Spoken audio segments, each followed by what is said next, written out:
Leo niliona nishare kitu kimoja hivi na watu ambao wapo kwenye mahusiano, vijana ambao wapo kwenye mahusiano na hata vile wanandoa pia. Ila kwanza nianzie kwanza vijana ambao wapo kwenye mahusiano. Hii ni true story ambayo naenda kuitoa hapa. Ilikuwa ni mwaka 2000 sijui kama na ngapi vile, kama ilikuwa ni 2015 vile 16 yes. Nilikuwa nipo home pale Kongo pale. Sasa kuna dada fulani hivi ambaye vile nilikuwa kugania kwenye mahusiano. Pisi fulani kabisa imenyokea hivi. Sasa bwana wewe ambacho tunataka kusema ni kuhusu jinsi watu vile wanavyo save watu wengine kwenye simu yao, namna vile ya kumsave mpenzi wako. Kwa sababu unajua kila kitu waga vile kinakoga hapa hivi na kinafikishia watu kwenye mwisho vile wa mahusiano wao. Kila kitu. Hata namna vile tu ya kumsave mtu kwenye simu mpenzi wako nini. Inakujaga hapo hivyo ni kusababisha mpaka watu vile na wakachana. Jina tu la kwenye simu.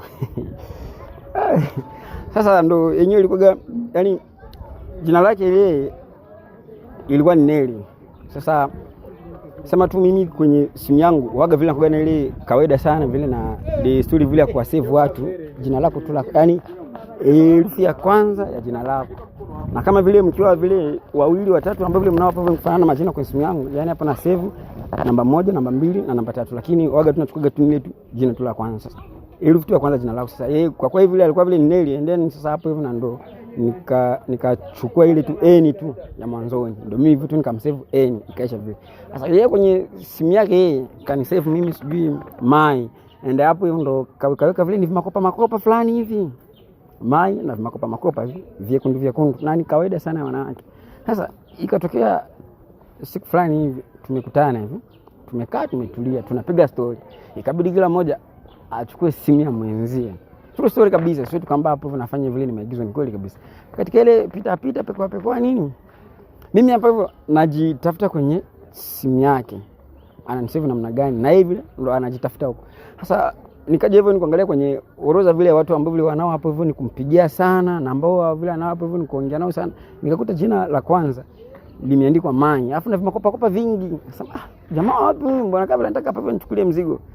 Mimi nikaingia direct kwenye message zake za yeye na huyo jamaa, kwenda kuta ni message zangu hapa, sielewi mbona hizo hapa ni message zangu.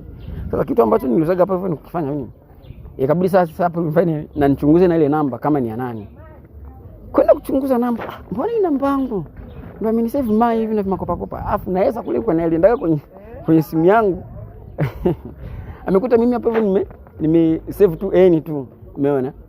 Sasa ndio kaangalia jamaa waga vile anakuwa na wasiwasi sana na huyu N ndo nani, naye ndo kaingia message.